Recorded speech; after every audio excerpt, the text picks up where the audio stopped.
Dunyodagi eng zo'r hayotni tasavvur qiling. 100 ta xizmatchisi bor. Hashamatli qasr, yegani oldida, yemagani ketida.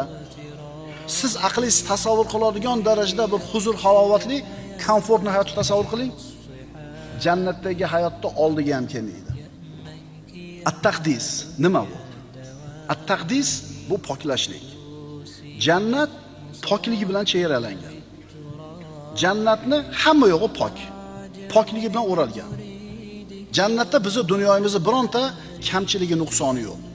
Unda qarilik yo'q, soch soqolda oqarishi yo'q, tishni to'kilishi yo'q, ko'zni xiralashi yo'q, kam xarjlik yo'q, muhtojlik yo'q, oq bo'lgan farzand yo'q, itoatsiz xotin yo'q, faqirlik yo'q, kasallik yo'q. Jannat poklik qo'rg'oni bilan o'ralgan. Poklik, poklanish bilan chegaralangan. Yana qaytaramiz, chunki u yerda dunyoyimizning kamchiliklari yo'q.